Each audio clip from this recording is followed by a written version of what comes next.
Well, in Marshall, Michigan is the American Museum of Magic. It's a wonderful place to go.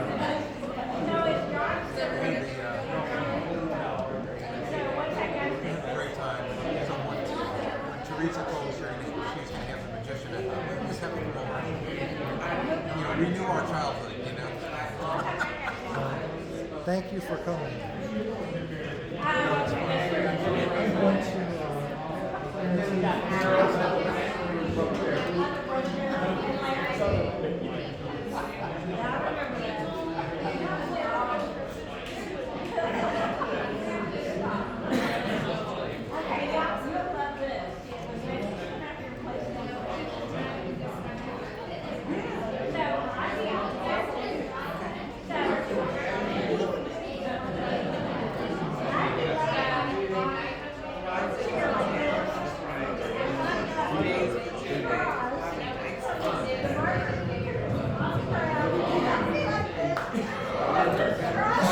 Good evening, everyone. Welcome. Thank you very much. Oh, thank you. That's right. So if I have a weak finish, I've already enjoyed the applause and the ovation. My name is Joe Turner. It's a pleasure to be back here at Lakeland Golf Club to share some magic with you.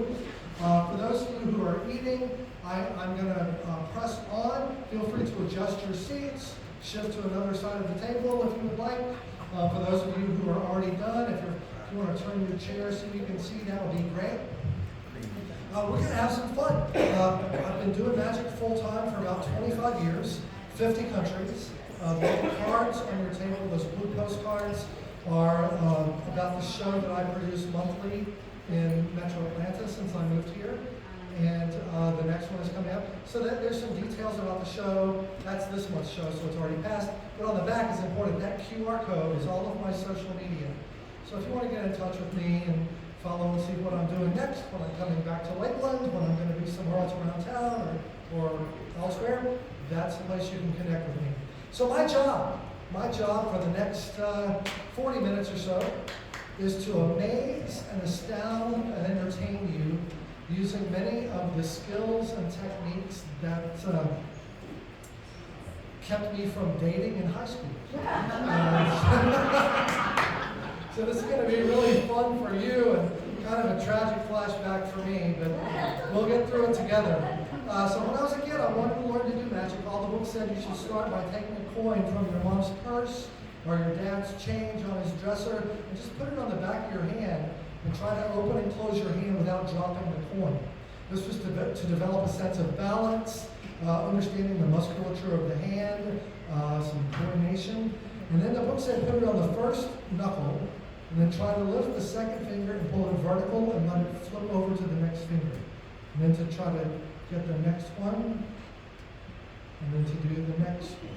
And the book said if you did this every day, for like 5 or 10 minutes over time, it would get smoother and faster and faster and smoother. And the book said that if you did this long enough, people would clap.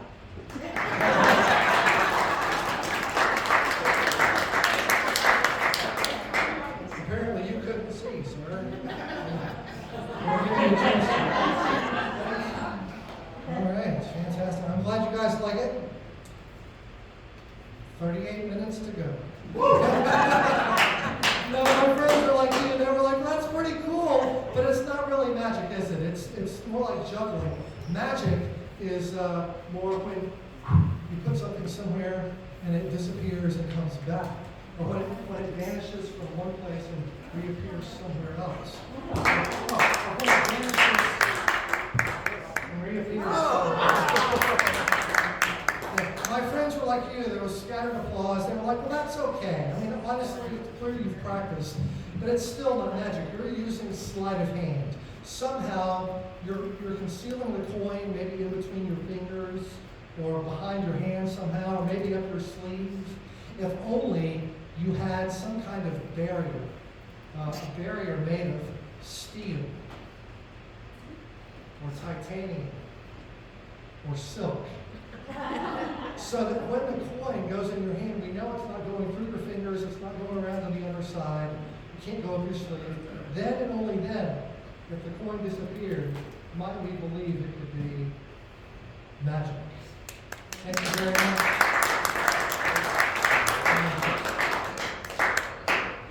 So yeah, not much action in high school. But when I got to college,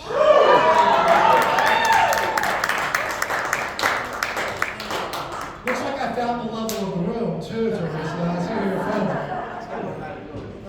So there you go. It is true. I've been fortunate to do magic as my primary occupation for a quarter of a century. It's unbelievable how I've been blessed to see quite a lot of this planet by entertaining wonderful people just like yourselves in all kinds of situations, theaters and corporate events and ballrooms and stuff, and even churches. And I'll tell you, it's a little weird thing when I work churches, because once in a while you run into people who think, should you really be doing that magic stuff in the church? You get a little antsy about it. And so I'd like to show you something just to make sure you understand. When I tell them, I'm not a sorcerer, for crying out loud. I mean, if I could really do sorcery, that bottle would not be empty. And I probably wouldn't even have to work. I'd just be home all the time. But I want to show you something that lets you understand what we're doing. And also, since there were some kids here tonight, when I work in a place, and there was one in the back, and I've certainly got Ava sort of a kid, not quite, but when I know there's going to be kids, I'll bring some rope. Because some nights it's either this or Benadryl. I'm just kidding. You're probably perfectly fine. Now, I'm going to show you the meaning of the word illusion, but in order to do it, I need to use some pieces of rope. So here I have a nice short piece of rope, and I'm going to toss it to Jack. Very good. And then here we have a medium-sized piece of rope, and I'm going to toss it to Ava. And here we have a really long piece of rope, and I'm going to toss it to Dwight. I'm not going to toss it out. And here I'm probably dating myself. Some of you are old enough to remember, but some of you are not. Who remembers macrame? Macrame, back in the 70s. I had aunts who would sit around for hours and tie string on these hoops so they could hang plants on the patio. So that's a macrame hoop. But it's pretty big. You can see it. It is solid. And I'm gonna let Mary Lou, you hold on to this, and make sure there's no holes or anything special about that. So in order to show you the meaning of the word illusion, I need to borrow some objects from the audience. Did anyone happen to bring maybe a small piece of rope, roughly this size? If you happen to have one, oh, you have one, sir. If you just toss it up here, that would be great. Thank you. Just like you have at home. And who's got a medium-sized piece of rope? If you would just toss that up here. Oh, jeez. Ava, take it easy. It seemed like there was a little anger behind that. Is everything okay? Very good. So we got a small rope and a medium rope. And who's got the large rope? Just toss it. Oh. Yeah, we didn't need that. Plants. And here we have 1, 2, 3 pieces of rope. And you can tell from their careful observation, and you're looking, there's a small, medium, and a long. For people in my generation, we call that tall, grande, and venti. And the baby bear, the mama bear, I don't know, you're too old for that. So I'm going to create an illusion for you. An illusion is something that looks one way, but the truth is something else is going on. And I'm going to create an illusion like that with these 3 pieces of rope. I'm going to make it look like they're all the same size. Now you know they're not, but because I'm going to try to create the illusion for you, the way you can do it is line the ends up perfectly. So you take, if they start at the same place and they end at the same place, then that is, mathematically they would have to be the same length. But so there you go, they're starting at the same place and they end at roughly the same place. And just pretend you don't see that part, and they all look about the same. this and hide it in my hand. Think about this. This is an optical illusion, and it looks like they start here, go through my hand, come out the other side. It looks like they're the same. We know that they're not because you guys were checking it out earlier, but because of the way I'm hiding one piece of information, this little part right there, it changes the way you see the entire situation. That's the first lesson of illusions. It was Rick, right? Rick? Who was Rick? Rick, you're Rick. That's the first lesson of illusions, is you can't always believe what you think you see. The second lesson of illusions is this, it's that some illusions are more convincing than others. And there's 1, 2, 3 pieces of rope. That will be rope number 1, rope, dos, and rope, C. Thank you very much. I don't need 3 pieces of rope for this illusion. In fact, I don't even need 2 pieces of rope for this illusion. So if you've eaten some spaghetti tonight, take a deep breath, and we'll just squeeze the middle here together, squeeze those ends, and with any luck, the garlic sauce, and they just melt right together. So you end up with one really long piece of rope. So now I need to borrow a small macrame hoop. Please don't throw it. I'll come get it.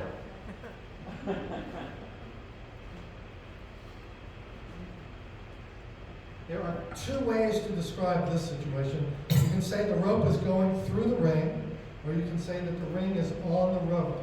I like to say the ring is on the rope. In fact, I like to say, if we add a little extra to it, we can tie the ring on the rope, just for safety.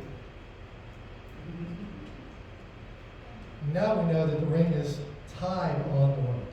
We can create the illusion that the ring is off the rope. So you can see the ring is on the rope, on, off, on, off. Okay, that's not really magic, I confess. That's more what we call semantics. And that's just proof that words can also be used to deceive.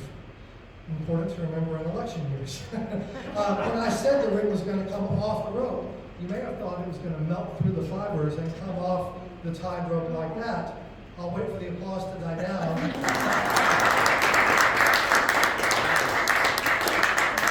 People act like we see this stuff every day. I'm telling you. Now, who would like to see the ring go through the rope again? I mean, it was quick. Would you like to see the ring go through the rope? Of course you would. It's a magic act. So here's the ring, and it goes through the rope again.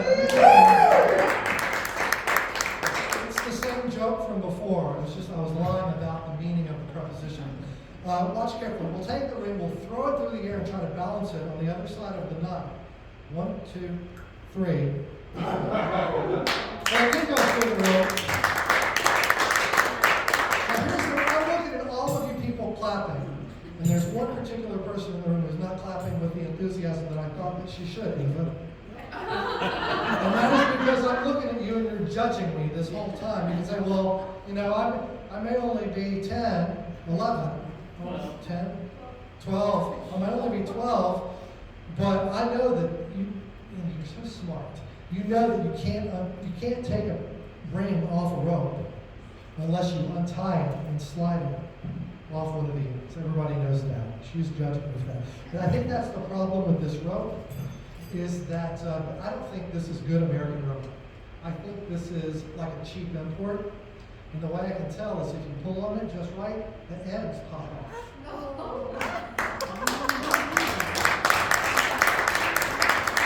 If there's the ends, I have nothing but middle here, so there's no way to get a ring off a rope with no ends. I'm almost 12. I'm so sorry, 12. Here's the ends. Here's the middle. Just say stop anywhere, Ava. Right there. Keep your eye on that spot. I'm going to wrap the ends around that spot. That's the spot she chose. And that is the spot where the ends magically melt right back into the fiber of the rope. And that's a good spot to take the thing right on. I can can tell you're getting tired of this trick. I am too. So we go back to we didn't start with one rope. We actually started with two ropes. So we'll go back to 2 ropes. In fact, you may recall at the beginning of this whole thing, we had 3 ropes. So there's 1, 2, 3 ropes, all approximately the same size, not perfectly, but close. But you remember at the very beginning of this whole thing, this entire odyssey, we just made it look like they were the same length. You remember that? Way back at the beginning, they just looked like they were the same length. We'll try to go back to that. If you watch carefully here, right in the light, as they pull through the portal, 1, 2, 3, and they go back to their original lengths. Concluding this demonstration,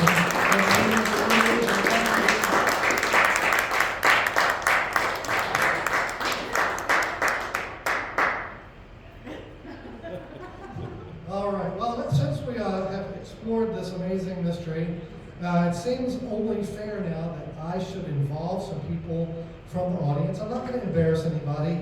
I hope you got to know me enough during the dinner hour to know that I'm not going to harass you or anything like that. We're here, we're friends. We're going to try to explore this experience together. And so I'm going to talk to some of the gentlemen right now. If you're wearing a ring, a wedding ring, a class ring, a signet ring, a service ring, if you're wearing, a gentleman wearing a ring, I'd like to, if you just hold your hand up in here. So don't be shy. I know there's several of you wearing rings. Fantastic. I'd like to borrow some of them, just temporarily. So I'm going to start with you. Please don't throw it. Please don't throw it. So we've got, it was Jay, correct? That's right. Very good. Jay, thank you. Very recognizable gold ring. Fantastic. Was there? May I borrow a ring? Is this metal or silicone? Let me be specific. I'd like to borrow some metallic rings. Thank you very much. All right, anyone else wearing a ring? We have some rings at the back. Gentleman in the back, let me go over here. What's your name? Brandon. Brandon, that's my brother-in-law's name. Thank you, Brandon. And then, was there a ring over here? Oh, right here.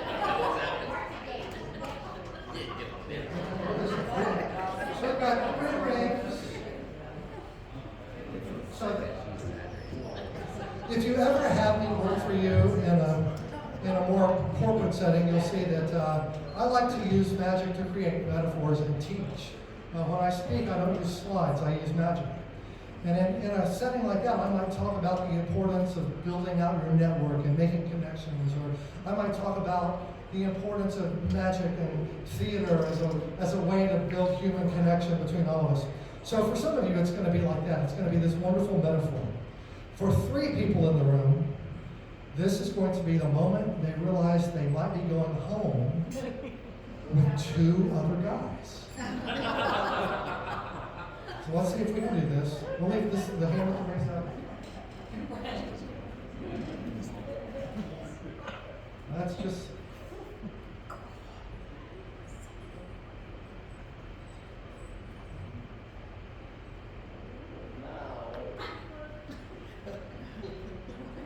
Did you see? Oh, we had. Do you see your ring physically linked onto the chain? Amazing. How about a big round of applause for Jay? He did great. And we'll have the microphone. So that was Jay. Now, is this a wedding ring or what is it? A wedding ring. It is your wedding ring. And that brings me to Brandon. Was your ring a wedding ring or what was yours? Wedding ring also. You can see yours down there past the gold. And I should have brought my microphone to start with. And then who was it? It was Dwight. Dwight. And you can see yours down there. Yeah. So how about a big round of applause for these 3 guys? When we're done tonight, we're going to do a drawing, and one of you is going to win a hacksaw. It's going to be great. Let's see if we can get out of this situation. Let me see if I can get Dwight first. 1, 2. Make sure it's in good condition. Round of applause for Dwight. Keep it going. And that leaves me with Brandon and Jane. Get you guys. Don't blink. Don't blink. Watch carefully. 1, 2, 3. Come on up. I don't want to take out of your side. Come on up, guys. First one up here gets to pick whichever one he wants. Make sure that you see that they are in the same condition that we started with. Very old. That's you. And a round of applause again for all three. Fantastic. Yeah, it's got a big hole in the middle. Slightly smaller than when we started. So there you go. That's an amazing sleight of hand, visual magic. I enjoy that so much. That is one of the categories, or one of the divisions in the magical arts. Conjuring. It's a visual. Most traditional magic is something you see, bottles and cards and things like that. There's another branch of the illusion arts, we call it mentalism, mental magic, and it relates not to the eyes, but more to the mind. It's the kind of magic of ESP and predictions and things like that. So I'd like to share with you a little bit of that in a safe environment. We're all friends here. So in order to get warmed up to this, I just grab the book. This is what I call airport fiction. There's probably a better name for it, but it's not classics, but it's the kind of thing you pick up when you're traveling. Tom Pearson, I don't even know. When a young woman wakes up to the worst weather to hit Colorado in years, the only way to get through the day is to eat, dance, and pray. But time goes past quickly. However, when a stranger brings her terrible news, things take a sudden turn. And living a deja vu life is the least of her problems. Now she must decide who and what is more important to her for the sake of staying alive.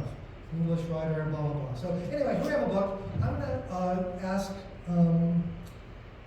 maybe someone, maybe in the back, your name again in the very back on the sofa, Mike and Joy. I'm going to ask the two of you, I'll just hand you the book. And you'll see this book has a couple hundred pages in it. And I don't know if we're going to work with Joy or Mike. Well, let's work with Joy on this one. And then we'll maybe try something with Mike in a minute.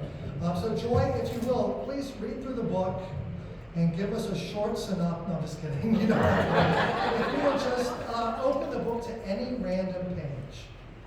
And you can read part of it, you can run your finger up and down, you can see the pages are different. It doesn't say,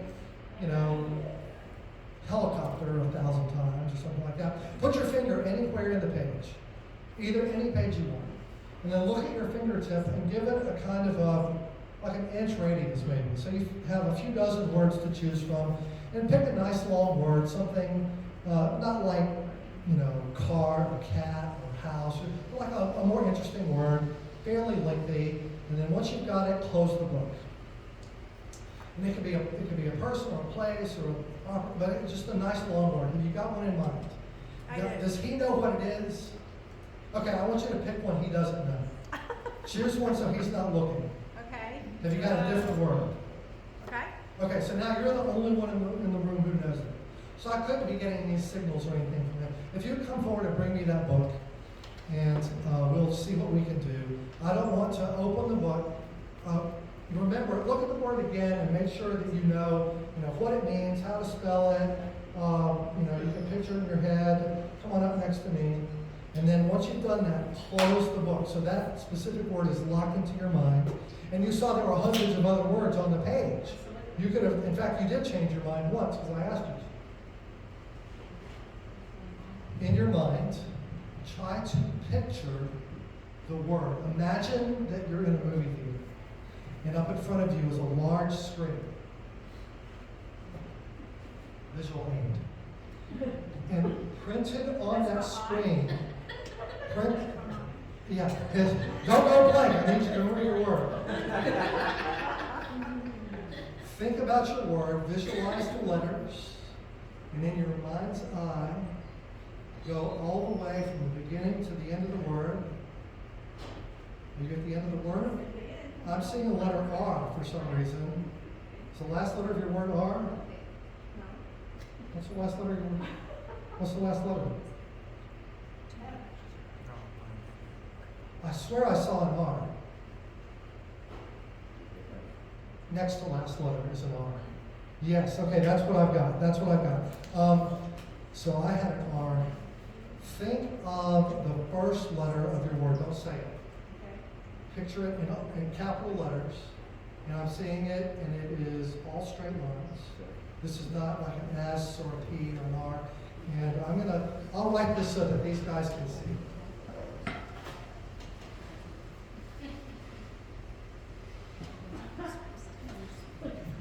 What is the first letter of your word? I feel pretty good about this. Say it. H. H, that's what I got. If you will, I'm just, honestly, this is warm up, because what I'm going to show you after this, I think, I want you just to let your mind drop in the middle of the word somewhere. Just drop in on the letter. And I just saw, were you debating? There was a letter C that was, is that the one you, I saw a letter C, but you didn't settle. You were debating between that and an S? Is that what you were trying to, were you measuring? Were you kind of measuring the distance? You don't know. Think of your whole letter, a whole word. Don't say it out loud. I'm going to,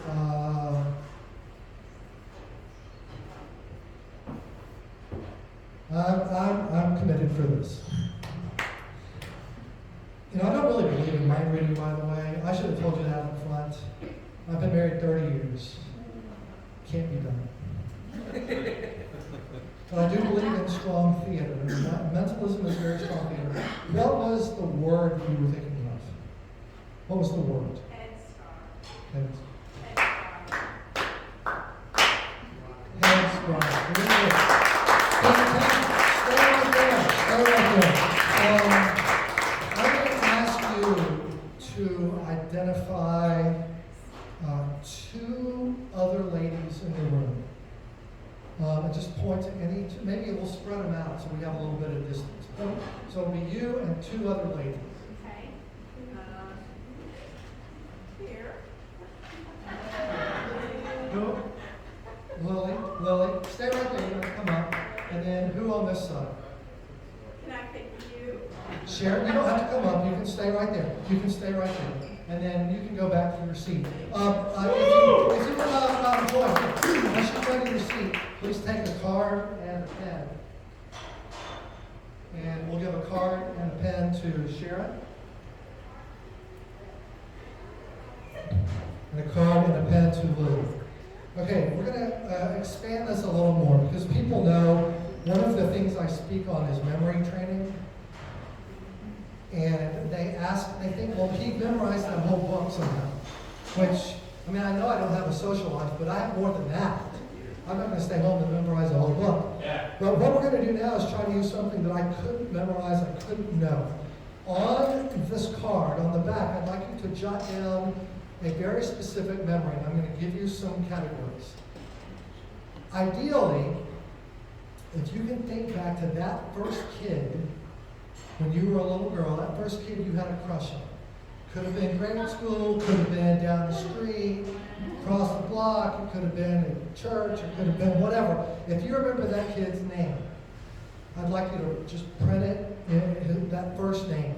If that is uncomfortable for you, if it ended badly and you're still scarred, or if it's too embarrassing because of who you're sitting next to tonight, then you don't have to do that person's name. Instead, you could think of a city or a country, any place, anywhere in the world that you would love to visit or you would like to go or you've been before and it means something to you. And if you don't like doing a person or a place, then you can have a memory of a gift, a thing that you received for Christmas or Hanukkah or birthday or graduation or wedding or whatever, some special occasion in your life. Home housework. for me. But so that on that card, something you have a very specific memory of, a person, a place, or a thing that you have a specific memory of. Please write it down on that card in the space provided. And then fold the card into quarters. Fold it into quarters. So half one way, half the other way. And when you've done that, hold the folded card up in the air so that I know you're finished. And so now we would have to agree there's no way that I could have known what these people are going to be working on. So if you'll just drop the card in my pocket and I'll take the pen. Thank you very much. And thank you for putting the cap back on it. Have you done that? Have you done it? So you're going to drop it in my side pocket, right here. And I'll take the pen. Thank you, Joy. And last but not least, we've got Lily up front. And she's folded the card. She's going to drop it in my pocket. And then I'll take the pen. Then I've got a friend on the other side of the room. His name is Dylan. He has no idea that I was going to ask him to do something. But I needed to just come stand right here. This is great. And you're so athletic. Look at this guy's buff. He's built. Memphis, a very important job. And you'll understand why in a minute. Please hold up one finger for the choice on that too. Thank you for that. And if you'll put it in that side pocket, just the finger, or all the way down, the whole hand all the way down, and then stir them around. Just mix them up. Mix. You can use multiple fingers if you need to. It's very good. And you can stop now and take your hand out. And people are laughing like it's, but there's a serious reason I asked you to do that, and that is this. People are like, well, he could have watched. She put her card to the front of the pocket, and maybe he knows she put hers to the back of the pocket. But now they're in a different configuration.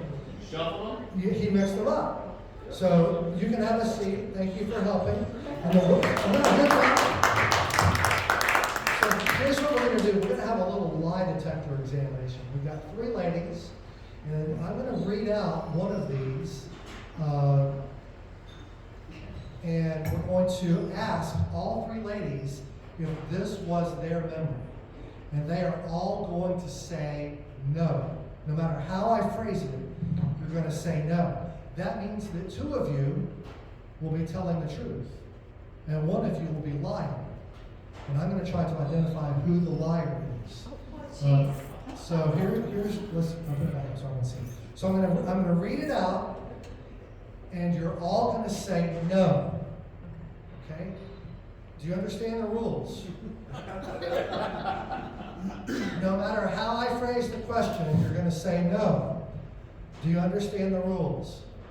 No. Ah, there we go. So here is the first memory. The first memory. It's so interesting because how many of you used to watch Keeping Up Appearances with Patricia Routledge, who just died? Hyacinth. Okay. And her husband's name was? Richard. Mind the cows, Richard. So the first memory is Richard. I'm going to ask all 3 ladies if the name Richard is their memory. They're all going to say no. So, Lily, Richard. Joy, Richard. No. Sharon, Richard. Now, I will tell you that the amount of emoting increased. She was very short, she was a little longer, and then I got no and a shaking of the head down front. So they were really getting into it. That's good. Let me ask you again. Joy, Richard? No. Lily, Richard? Sharon, Richard? No. Joy, Richard? No. Joy, are you sure it's not Richard? No. Very good. That's good. You know how I can tell you're telling the It's truth? so funny.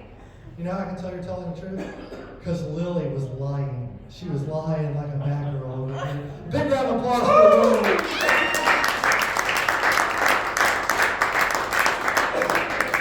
Take the next one. I'm not going to look at it. I'm going to hand it to Adam.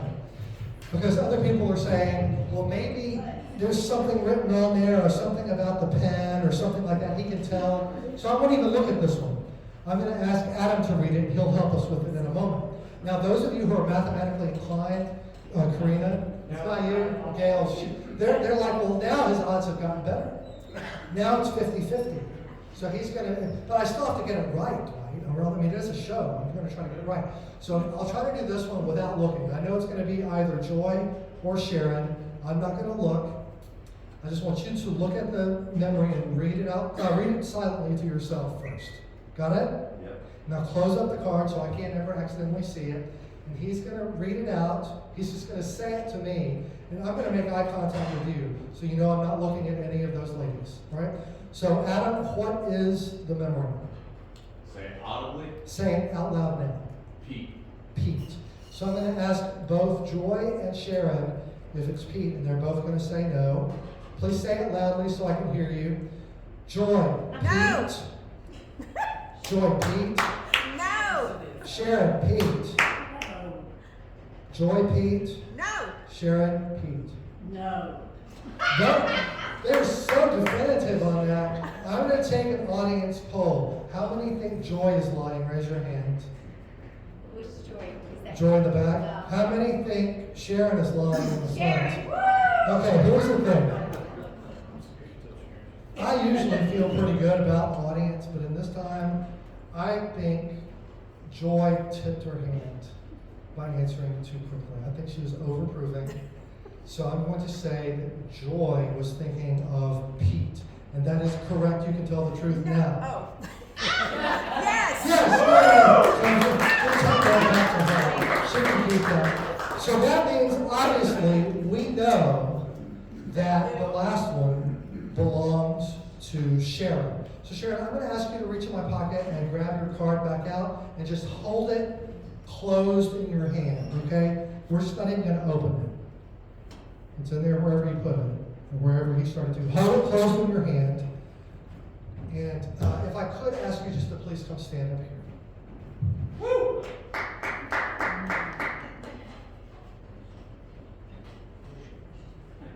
I love that color, by the way, kind of a teal. That's very good.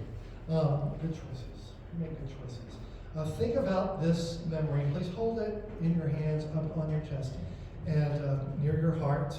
And I'm going to start by trying to identify whether you went with person, place, or thing. And I can already tell it's a person. This is a person that you're thinking of. It is obviously a human being. In your mind, how old were you about the time of this memory? 12. So you're 12 years old, and she remembers this guy.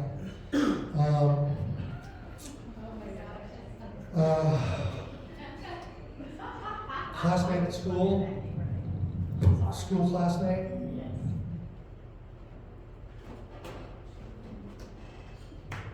Just think of this kid.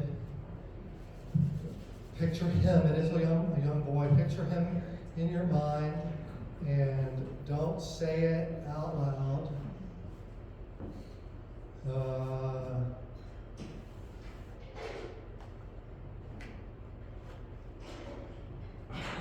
I'm a little nervous about this one, I'll be honest with you.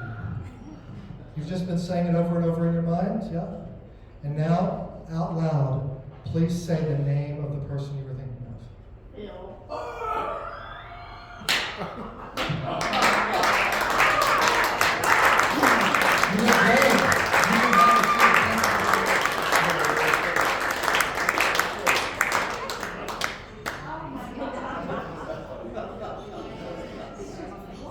You guys have time for a couple more before we call it a night?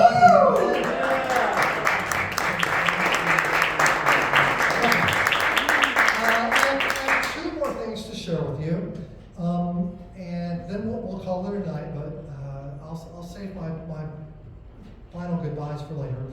About 175 years ago, in Europe, there was a man named Johann Nepomuk Hofstadter. That's his real name. It's obviously German. Johann Nepomuk Hofstadter. By day, he had a desk job. He worked in the finance ministry of the Austro-Hungarian Empire, among other things.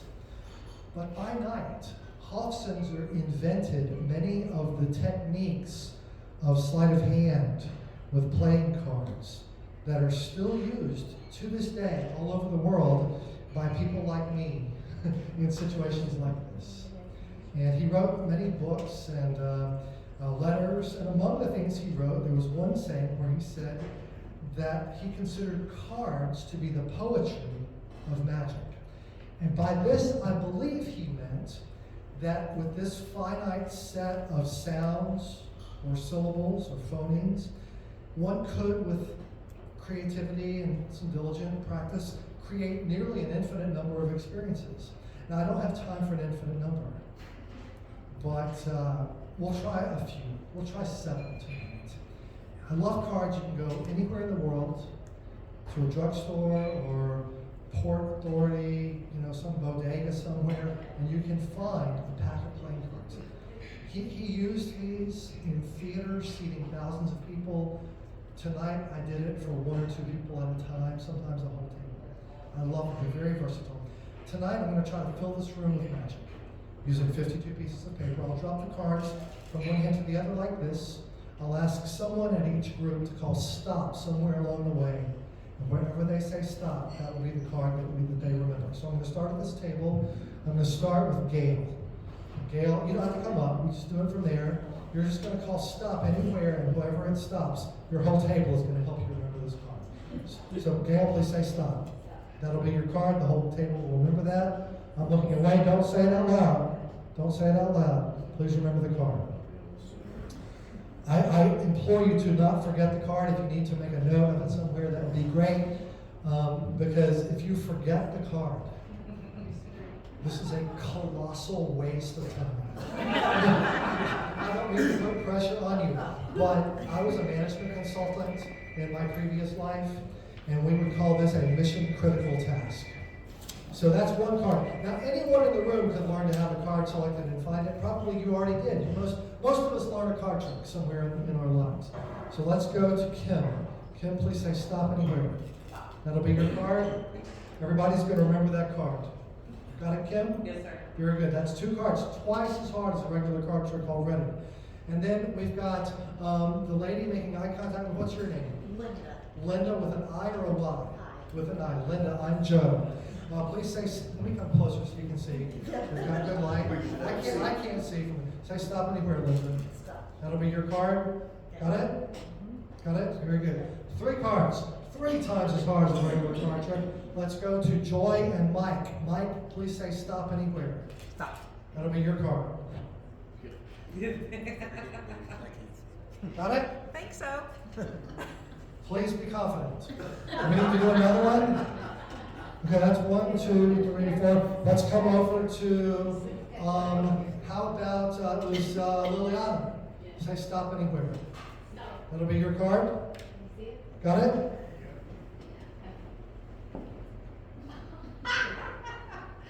It's a funny card, apparently. And then we've got Adam. Say stop anywhere. Stop. That'll be your card. Very good. It's interesting how the light works. And then last but not least, Patty is going to say stop anywhere. And everyone at this table will remember the cards. So that is 7 cards, 7 times as hard as a regular card trick. I will attempt to find all 7 cards in amazing and magical ways, working this entire room into an emotional frenzy. A frenzy of emotion. I can feel it building already. Now, I will tell you this. A lot of people say, well, those magicians, they just put all the cards on top so they know where they are. But nobody stopped in the top 6 or 7 cards. Nobody stopped at the very top. Some people think they're all on the bottom, and I'm dealing them off the bottom like a cheating gambler. But I don't have them on the bottom. Nobody stopped down there. I am going to cheat, just not like that. Some people think I stick 7 fingers in the sides of the deck to remember where all the cards were, but you can see they are all out of my control. So let's see if we can find the 7 cards, and we'll go in reverse order. So Patty and your friends, you're going to think about your card. Don't say it out loud, just think about it. We give the cards a little snap, and I cover. And as I twist, 1 card magically turns face forward. 1 card is turned face forward, not this one. 1 of them on the inside of the deck. In a loud voice, what was your card? Say it. 8 of spades. Correct.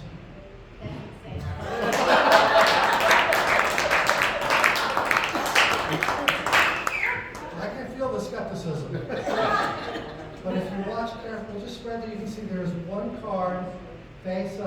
in the deck.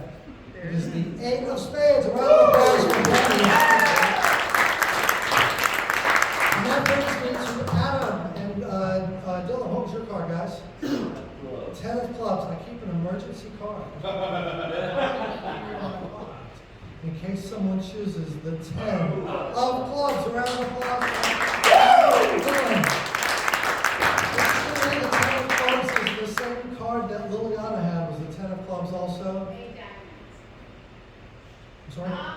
You had the 10 of clubs. What was your card? 8 of diamonds. Well, that's close. What?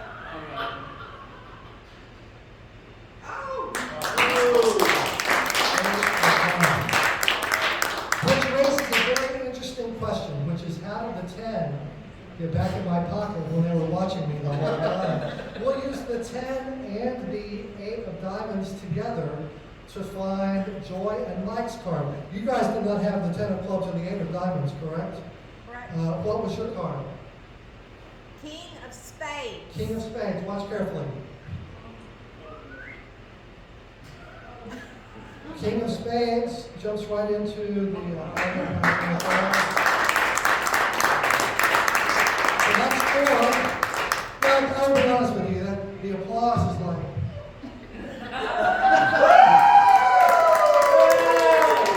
If he's not winning, I can tell. I can tell when you're faking. So for the last 3, I have a plan. Instead of a little polite applause after each one, we'll abstain. Let the pressure build. And if we get all 3, then at the end there will be an explosion of magical joy and happiness. We'll find all 3 cards. So that brings me back to Linda. Linda, what was your card? 3 of hearts. 3 of hearts. If you'll watch my leg.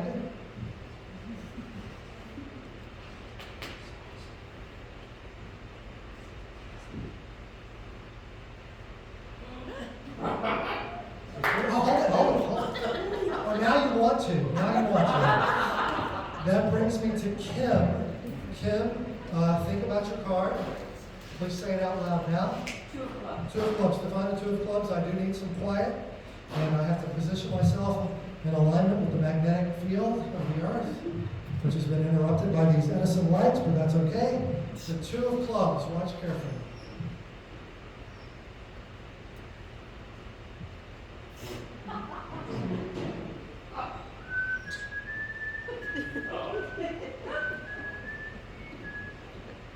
Six years of college. 6 years of college.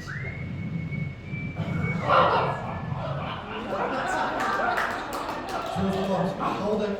Don't tell me yours. Gail, you've been thinking of yours longer than anyone else in the room. I'm going to attempt to extract it from her mind. So just picture the card floating in space. Ooh, I'm getting an image.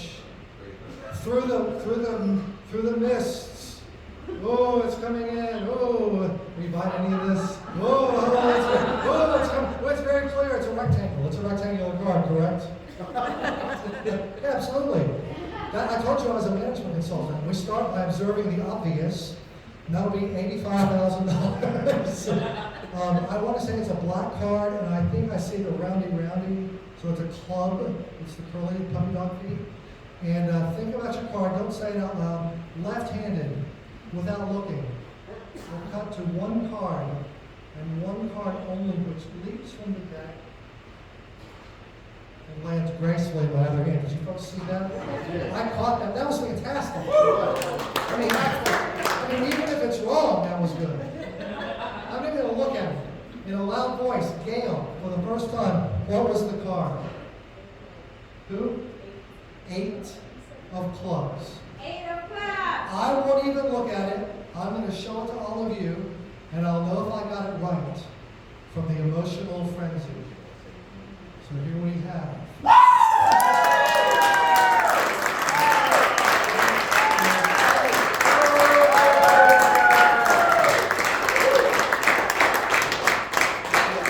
Well, that was. Let me say goodnight with one last.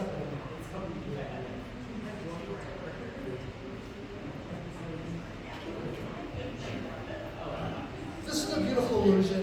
This idea dates from the mid-20th century, and it's a it looks like a window pane kind of, but the pane and the glass have holes in them, which we're going to make use of. I'd like you to think, what is the purpose of a window in the first place? We have windows in our house, but the main idea is that we are separating one space from another. So you can see what's happening, but you're not actually there. Right? There's a separation between you and what's on the other side of the glass. Well, we kind of live in a time where we are not just looking through glass windows in our houses and offices and churches, but we carry a glass window around with us all the time. And in fact, many of us might feel like we're laced onto it. We look at things through a screen 99% of our lives. Phones, tablets, computers, televisions, even everywhere you go, you look at life through a screen. But tonight, you guys made the decision, for whatever reason, to come out to Lakeland Golf Club and experience entertainment in person. Woo! Live performing arts. And I just want to say thank you for breaking through the screen.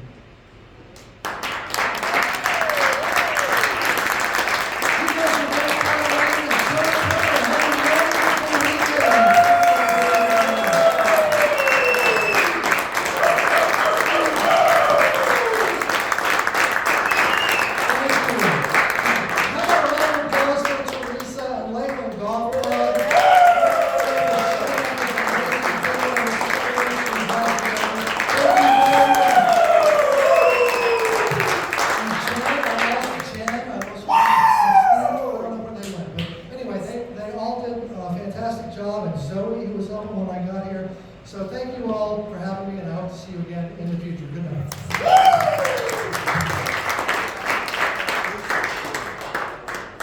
Thank you, Joe.